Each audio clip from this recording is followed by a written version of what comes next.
So another transplant today. I'm going to be planting up in front of this barrel here. I'm going to be digging in the farmer manure and stone as well, and sand. Right, so this is a Schefflera Delvei. This one's got the serrated leaves, and you can just see that for size.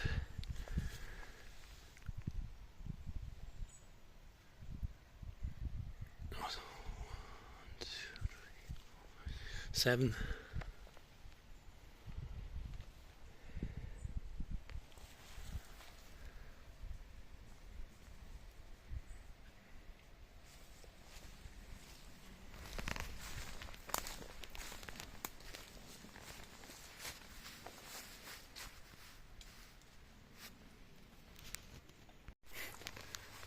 So I've come out about a foot out from the stem here, and the spade is wedging underneath.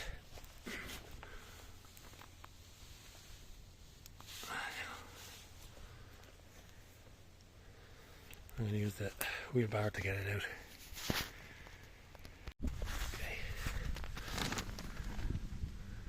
So here's where I cut a few weeks ago to take a month or two ago. You can already see there's growing points coming out of this little butt of a stem that I'm trying to propagate a cutting. It should do.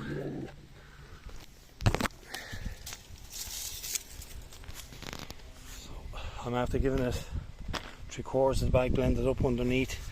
There's already a load of stone, everything in this. So small stones, big stones.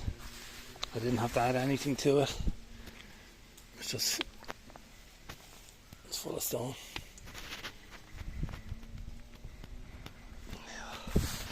I'm going to give it a top dressing of the manure now. Okay. So that's another Schefflera put in. That goes to about 2 meters. It should fill out the area here. Nice rub. I'll put it right up a couple of feet away from the arrowhead bamboo, which is evergreen. It's under the oak. So during the summer, this eucalyptus is going to grow up as well. So it's going to be in shade. It's going to be protected, especially with this. As the arrowhead fills out the planter in there, it'll come across the top as a protection. I think that's why the Brassiops and the Schefflera up in that top jungle bed up there has done so well, because it has the canopy above. And as these plants grow and develop, you can always nick a branch here and there to raise the canopy to the height of the plant. It's something I noticed, or I picked up on a video. If you're the plant that can suffer, let's say this Schefflera is super hardy. It's after getting huge since I've put it in the ground. If the plant like this, or a mitis, or if it outgrows the canopy, let's say this is the canopy layer above it, which can help deflect that cold air dropping down onto it, or maybe winds. If this outgrows this and there's nothing above it, let's say the oak isn't here and there's nothing above it, then it can take a hit. So if you're planning on doing a garden like this, put in your native species like your pines, your ash, your birch, you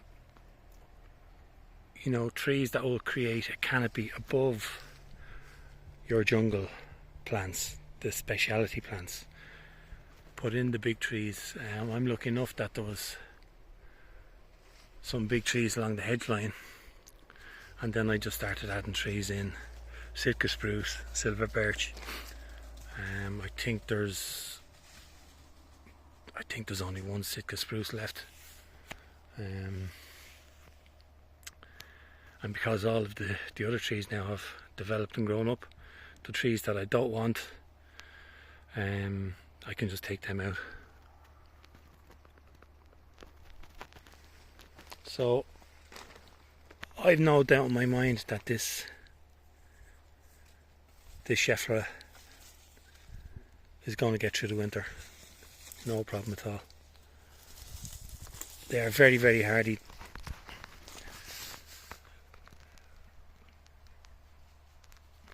Here's the robin. The robins come in when you disturb the ground. Opportunists looking for some feed.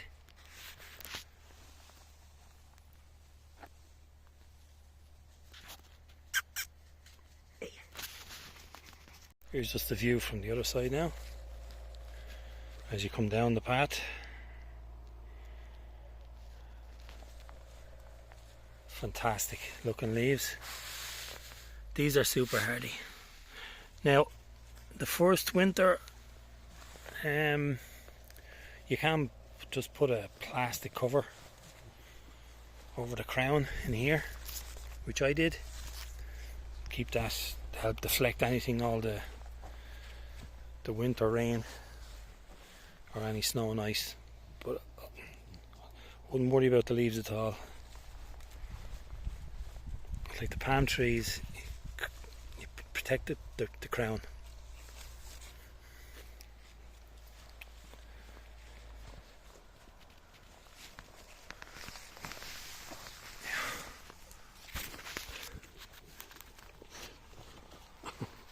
Max again.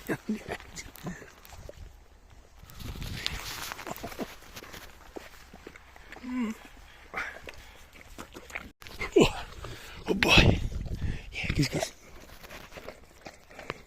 Yeah. Oh boy.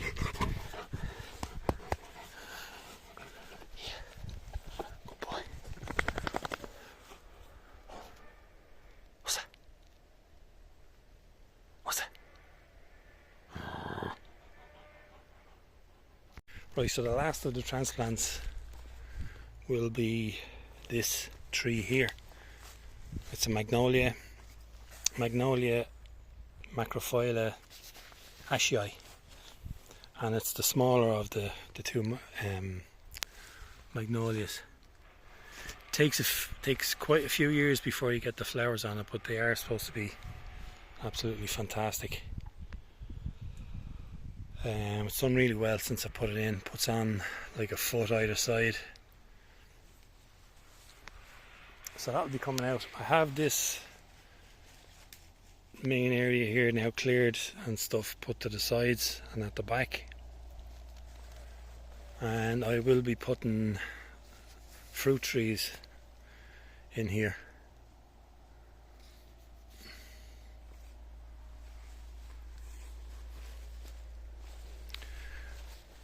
This is a fatsia. This plant would be related to the Schefflera out there.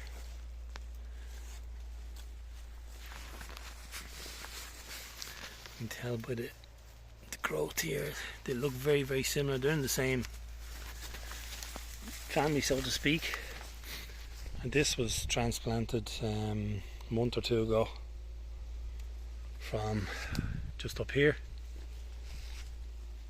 and there was zero dieback. There was no wilting of the leaves, even the really small ones. So I think if you dig out large, you've got to come right out as much as you can and lift out as much as you can to maintain the integrity of the root ball in the plant or the tree. You'll and have your hole ready to put it into.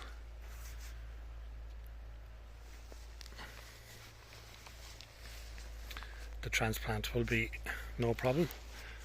I can't remember last winter when these dropped their leaves, but these leaves look really healthy. I'm not too sure whether to do it now or to wait for another month.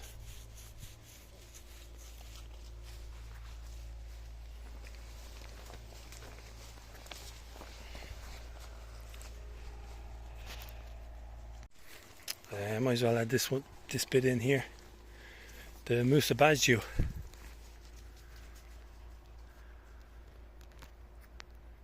These are towering over me. So that's what? That's about 6 foot to there. 6 feet. I didn't give it any protection. I did mulch. I just mulched around the base. Leave the leaves on, and let the leaves take the brunt of the ice and the snow and the wind and the rain. But the Musabasio, I'm not going to protect any of the Musabasio anymore, because they'll just regrow from the stump in the ground.